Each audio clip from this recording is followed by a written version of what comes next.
So Sam, walk me through this. You guys are in a bit of this college schedule right now. What's it been like to practice all week and then just play on the weekends? Yeah, honestly, it's been kind of nice. Practicing during the week and playing during the weekends, it's definitely different. But I think it's helped our team. I mean, we've got lots of practice time, which every team needs at this type of time right now. So honestly, I think we're benefiting from it, and it's trending in the right direction. Do you feel that you're starting to get more and more comfortable with this group when you guys have those elongated practice periods, Monday to Friday, or at least Monday to Thursday? This week it'll be Monday to Saturday, where you guys can just install the systems and get comfortable with the new line mates and all the new guys coming in? Yeah, for sure. I mean, with extra practice time, you're obviously getting closer with the guys on and off the ice. So that's definitely a big part of a team, especially when you are planning on going for a playoff run. So, yeah, it's been really good. What have these last 3 home games been like to you when you see the building this loud, this packed, and just the energy at the Brand Center? Yeah, it's been great. I mean, for a lot of us, we haven't seen that for a long time. I mean, I was probably the last one in this arena to see a sold-out crowd. So that was really exciting. I mean, that hasn't happened in a while, and it's nice to see. Do you feel like that's going to be the push you guys are going to need, is these home crowds, because we're kind of still in that bubble of hopefully making the playoffs? Yeah, it definitely gives you some support. I mean, when you see all the fans in the building, it gives you some energy, and you know, having the fans on your side and in the rink is a benefit for your team, right? Do you feel like this last weekend was really that playoff type atmosphere? They were hard hitting, heavy checking games against a big provincial rival? Yeah, we knew that coming into this weekend, these were going to be big games. We knew that they were going to be more playoff type scenarios, and that's what it was. So. And the crowd was into it too, so that's what playoffs are like. And now we got a little bit of a taste for it, so it's good to see. Now you've been here for a while now. How have you settled into becoming a Regina Pat? Yeah, it's been nice. I've had ups and downs, that's for sure, but I think the last couple games have been trending in the right way for me. Obviously not on the score sheet, but there's been things that I've been doing well that have helped. I guess, what is that process like when you change teams as you try to slowly massage your way into the team and try to jump in with a new group of guys and learn the new system? Yeah, it's different. Obviously, you got to learn new systems. There's power play, there's penalty kill, all those little things that every team's got different plays and all that stuff. So it takes time, that's for sure, but it's part of the game and you build into it. So obviously, everybody knows who follows sports or covers sports that there's going to be the on-ice aspect or the sport aspect. But what's it like going into and joining a group of guys where you might not know anybody and just that feeling out process of getting to know all your new teammates? Yeah, it's definitely different. I mean, just like for anyone inside or outside of sports, building friendships are sometimes not always easy, right? But this group has brought me in really well, and it's been really good. And what does it do when you have long weeks like this where you guys get to spend all this time at the rink, you're focused on a game, but the game's so far away that you can really continue to build those bonds and those friendships? Yeah, like you said, it builds a great bond, like on and off the ice. Like if you're close with the guys off the ice, it's going to translate to on the ice. And I think we've learned to understand that a little bit more, and the group's come a lot closer over the past couple months.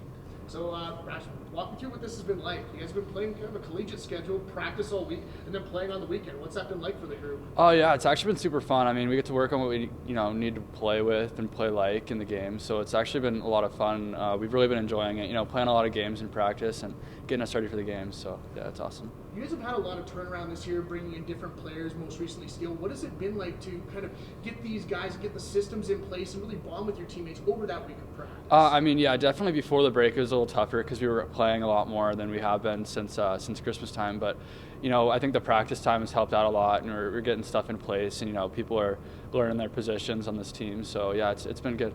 So you get to practice during the week, and then over your last 3 games at home, the crowd has been absolutely bonkers. What's it been like playing in front of a sold-out crowd last weekend and then basically a sold-out crowd the weekend before? Definitely one of the coolest experiences of my life. I mean, looking up into the crowd, like seeing everybody wearing Pats jerseys, with your last name. See a lot of them with Connor's last name, but yeah, it's cool. Something unique and special, and the fans here in Regina are great. So. How important is that going to be heading into playoffs? Because you guys are just still that bubble team and really trying to make that final push. Yeah, definitely. I mean, just playing in front of a crowd, I think makes us just play better. Honestly, it gives everybody pumped up, and yeah, I just think that the more people we can fill in the building, the better the outcome of the game is going to be for sure. So. Does Does it change the buzz in the locker room, right, even before you guys go out for warm-ups, and you guys can hear all of that crowd noise in the concourse, just knowing that there's that many people here to watch you that night? Absolutely, yeah. I mean, it's crazy, like you'd think that you wouldn't be able to hear it in the locker room, but, definitely 100% you can. It's just super loud, and, people are banging on the glass standing there during warm-ups, and it's something fun, just looking in the crowd. So, yeah, I enjoy it. Brought in a lot of new players over the last few months. What have these 3 weeks meant to the team? Practice all week, getting guys into position and play, and to really show them your system before playing on the weekend. Yeah, I think it's not necessarily system or anything like that, but familiarity, especially for Steele, I guess. Coming in, is really the only one that's real recent. Knew we didn't do much through the deadline, but the team thing is hard to explain. But I feel that it's something that we need to continue to work on, and we are in little ways that are basically behind the scenes or. We went out to BC. It was the first time for all those kids, and some had never experienced before. Brownie had it, and Bateman probably had, but just it's not really a very enjoyable thought to ride a bus that much or that long. But it does create some team bonding, and I think it showed a little bit in how we played and stuff. And since we've been back and tried to do a couple little things like that, and. So that's really the emphasis. It's not as much playing as it's, getting comfortable and knowing each other relationships. I'm glad that you mentioned that, because oftentimes it is those road trips where the players, where you're out for team meals, you're spending all that time on the bus, or you're in the hotel rooms, that you're all together and you are forging those bonds. I guess, what are some of the things that you guys have implemented over the last couple of weeks, and then again this week, to kind of create that scenario while you're at home? Well, we've had we'll have another one this week, a couple of dinners. We did a escape room thing. I think we're going to do something this week. We got, again, quite a few guys laid up with injuries, and Connor gone, so I'm not sure the activity is going to go ahead, but hopefully we have an activity we're going to do. So, like I say, it's a hypothetical thing, and it's in some ways it's a little bit corny to some people, but you do need to find time spent together that isn't on the ice just to build. That team chemistry that's built off the ice, I guess, as somebody who spent a lifetime in hockey, how much tighter does that make the group on the ice? Yeah, well, that's the result you're looking for. That's the result that ends up being, and it's just it's just talking, and it's doing little things together, and it's a lot different than it used to be, a lot different than it used to be. So, it's an important part, and that's why there's some people that make big money out of speeches and stuff for motivation and team building. And we used it. We had somebody speak to us from the PPCLI who worked with us earlier during the Memorial Cup thing. We went out there for Alberta for 5 games, and we went to Banff for a couple of days first. So, it's a vital part. John, besides the team building, the atmosphere in the building has been electric. What has it been like to see the crowds here at the Brand Center and the sellout this past weekend? Well, again, it's hypothetical, but I think I said maybe to Rob in some article he did, again, you're just sort of speculating, but we know even the best years we were around 6,000, but so we're never sold out completely all the time, but crowds like that, somehow in the end, they've made 3, 4, 5, 6 games difference in the win column, and they do. And I think it's just that atmosphere. Once you're involved in the game, certainly a louder cheer helps, but I don't know about that, but just knowing that the people are in the building and appreciating what you're doing on the ice, it's big. From this past weekend, what's something you felt like the team did well? Well, I thought that we rebounded well on Saturday from a game that we didn't play that bad in. We were winning the game 2-1 with 7 minutes to go. And we'll take that every time, and we'll win more than our share. We just you know, we'd lost a lot of momentum during the game with penalties and things, and we lost 2 players during that game, 2 key players. They're playing on our top 2 lines. So to come back Saturday and jiggle around and get performances from other guys, that's the rebounder order, but that was big.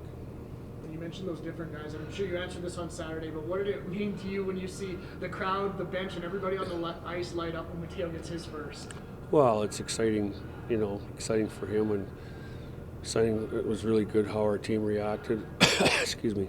And, you know, again, that's just sort of not a hypothetical thing, but it's like built up over the time frame of the amount of time he's been here and he hadn't scored, and so it's just, you know, it's an inordinate amount of time that it didn't deserve to be that length of time, but it was, and it was a good relief for him, for sure. You mentioned kind of the key pieces that are going to be out of the lineup with these injuries. How are you guys going to move forward with that? What's kind of your plan, and how much is that going to affect the package? Just whatever you saw on Saturday, that's the lineup. You know, it's maybe possible for Strings to play on Sunday. I'm not sure of that yet. Won't know that till later, but Riley's out for a bit, and the other 2 guys aren't ready to come back, so. John, what does a weekend do like this in the second half of the season? It was almost like a playoff preview, the style of hockey. It was hard hitting, it was physical, and especially against a very big, physically large Swift Current team. Yeah, like, you know, the games are going to get a lot tougher than that. So I think the Portland game was similar to that. You know, fast team. You know, the game wasn't decided till late, or it was, you know, close going into the 3rd period. It was really good to play in that game, even though we didn't get it done in Swift Current with a 1-goal lead. There's some similarities there to, you know, having a goal lead in the 3rd period and the score just stays the same. Like, we don't have to score again. We have to, you know, do a good job of preventing. And you should get a chance. I'm sure we had chances in the 3rd period against Portland.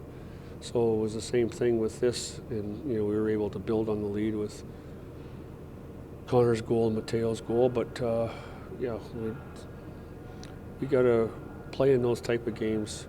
Probably won't win them all, but when we have a lead, we got to close it up. We just spoke with Braxton a couple of minutes ago, and he's looked really well, looked really good actually the last couple of games. Seems like he's kind of having a second half this year like we saw last year with 7 of his 10 goals coming after Christmas. What has stood out to you about Braxton's play as of late, both on the penalty kill and as well in his scoring touch recently?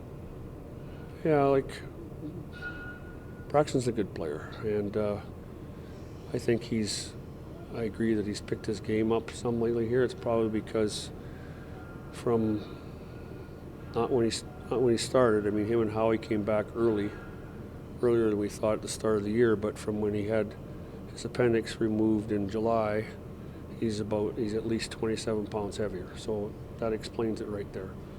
And I don't know, we've always counted on him to kill penalties, so he's a player that has great hockey sense, and if and when he's physically capable of doing more, then he's going to be more productive.